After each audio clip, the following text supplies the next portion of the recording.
अस्सलाम वालेकुम जी, बिस्मिल्लाहिर्रहमानिर्रहीम। आज की एक नई वीडियो में आपको वेलकम करते हैं। और आज का जो हमारा टॉपिक है वो पिछली वीडियो से रिलेट ही कर रहा है और ज़ाहिर है उसको फिर आगे हमने प्रोसीड करना है। जैसा कि आपको पिछली वीडियो में बताया था कि आपने गाड़ियों की सिलेक्शन कैसे करनी है, तो आपने सिलेक्शन तो कर ली है, अब आपने नेक्स्ट उस सिलेक्शन को कैसे लेके चलना है।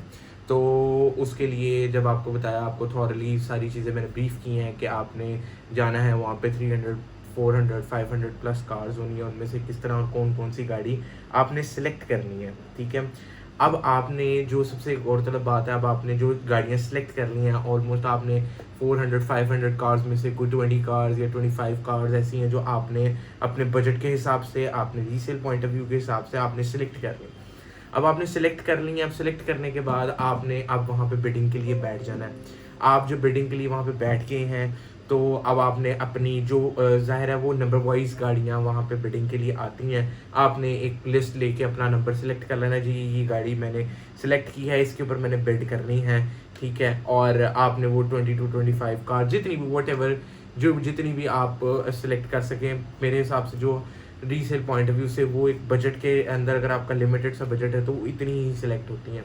वो आपने सिलेक्ट कर ली, सिलेक्ट करने के बाद आप उनको हाईलाइट कर लें, आप उनको अपनी डिस्प्ले पे आने का वेट करें, वो आए।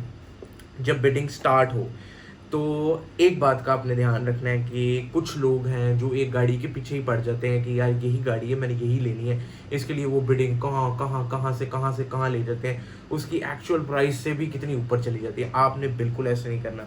आपने जब एक गाड़ी सेलेक्ट कर लेनी है, कोई भी गाड़ी के रिलेटेड इन्फॉर्मेशन चाहिए हो तो मैं 24/7 अवेलेबल हूँ कि ये गाड़ी हमने इस कंडीशन की है, हमने मैक्सिमम कितनी प्राइस में हम इसको ले लें।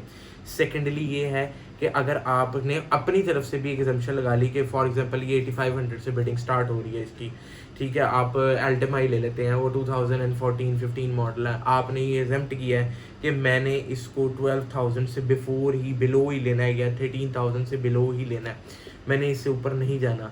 तो आप जितनी मर्ज़ी अच्छी जा रही हो, जितनी मर्ज़ी आप मिस कर रहे हो, कोई मसला नहीं।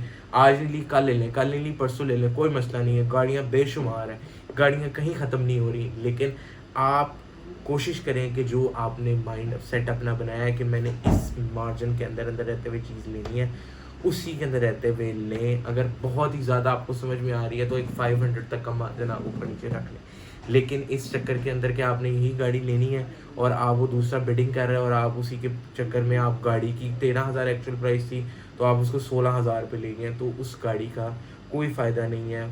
ये आप अपने जहन में रखिएगा।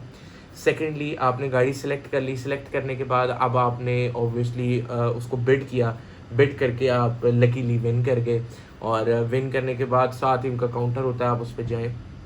वहाँ पे जाके मैं आपको बताऊँ कि आपने 20% डाउन पेमेंट उनको देनी है। 20% डाउन पेमेंट आप उनको दे के आप गाड़ी के ऑनर बन सकते हैं, लेकिन गाड़ी उनके पास ही रहेगी। 7 डेज़ का टाइम वो आपको देंगे।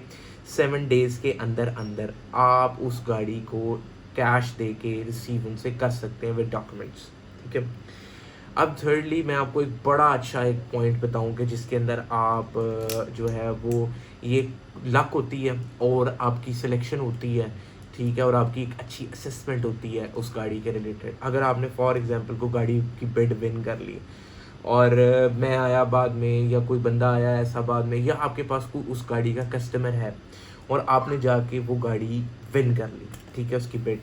तो जब आपने गाड़ी विन कर ली उसके बाद कोई बंदा आपके वो कहता है यार ये आप इतने पैसे मेरे से ऊपर ले लो और आप ये एज इट इज़ मुझे दे दो गाड़ी, ठीक है। तो आप उसके अंदर जो है वो बगैर किसी हैज़ल फ्री, बगैर आप 20% के ऊपर ही आगे नेक्स्ट गाड़ी अपना मुनासिब सा प्रॉफिट रख के बेच सकते हैं। तो ये आपकी लक होती है और एक आपकी अच्छी असेसमेंट होती है। एक आपकी अच्छी असेसमेंट की वजह से आप जो है वो एट द स्पॉट 20% सिर्फ इन्वेस्ट करके भी रिटर्न ले सकते हैं। ये आपकी वर्किंग पे डिपेंड करता है। फॉर एग्जांपल कुछ बंदे आप पे बहुत ट्रस्ट करते हैं, उनको आप पे बड़ी रिलायबिलिटी और आपकी असेसमेंट पे बड़ा यकीन है। आपने कोई चीज़ परचेज़ कर ली, वो किसी वजह से लेट हो गई, आपने उनको बाद में बताई कि मैंने ये इतने इतने की ली है, वो कहें वाह यार ये तो मुझे आप दे दो, इस पे से थोड़े बहुत पैसे आप ऊपर ले लो, आप ये मुझे दे दो। तो जैसे कि हर जगह पे चलता है, तो आप जो है वो फर्स्ट कम जाने का आपको फ़ायदा ही हो जाएगा कि आप वहाँ गए, आपने स्ट्रगल किया, आपने बिड विन की, विन करने के बाद अब देखिए ना, उसके बाद आपने गाड़ी परचेज़ करनी, उसके बाद जो चीज़ें हैसल्स आपने फेस कर रही हैं उससे आप बच जाएंगे और आप अपना मिनिमम सा प्रॉफिट रख के भी आगे गाड़ी दे सकते हैं। लेकिन ये ऐसी सिचुएशन बहुत कम होती है। ऐसी सिचुएशन तब होती है कि जब आपके बहुत ज़्यादा रेफरेंसेस हों, ठीक है, लोग आप पे बहुत ज़्यादा ट्रस्ट करें और उनको पता हो कि इसकी असेसमेंट बहुत परफेक्ट है, ठीक है। और सेकेंडली जो मेन जो बात है वो ये है कि इसके बाद का जो प्रोसीजर है, आपने गाड़ी ये तो एक साइड पे कर लेना इसको कि आपने 20% डाउन पेमेंट दी, ये तो एक आपको एक एडवांटेज है, अगर ये आप अवेल कर लें तो वेल एंड गुड है। नहीं तो फिर उसके बाद का जो प्रोसीजर है, आपने कहाँ कहाँ जाना है, कहाँ कहाँ से गाड़ी फिक्स करवानी है, वो भी एक टॉपिक में बताऊंगा। लेकिन इससे जो नेक्स्ट प्रोसीजर है कि अब आपने बिड से विन तो कर ली, आपने डाउन पेमेंट उनको दे दी, अब आप नेक्स्ट ये गाड़ी एज इट इज़ रोड पे लेके जा सकते हैं। एज इट इज़ आप इतना सा चला के मैकेनिक के पास भी लेके जा सकते हैं, या आपने मैकेनिक को जाके क्या क्या चीज़ें बतानी है उस गाड़ी के रिलेटेड। और जो मेन सबसे मेन जो चीज़ है कि पासिंग में क्लियर करवाने के लिए क्या क्या चीज़ें आपकी गाड़ी का होना ज़रूरी है, ये मैं आपको नेक्स्ट वीडियो में बताऊंगा कि आपने अपनी गाड़ी को किस तरह 100% क्लियर करना है, वो पासिंग के लिए 100% परफेक्ट रहे। Thank you so much for watching my video. आप सब्सक्राइब करते रहें और अगर गाड़ियों से रिलेटेड जो भी इंफॉर्मेशन आपको चाहिए वो इंशाल्लाह इसी चैनल के ऊपर आपको मिलेगी। अल्लाह हाफ़िज़।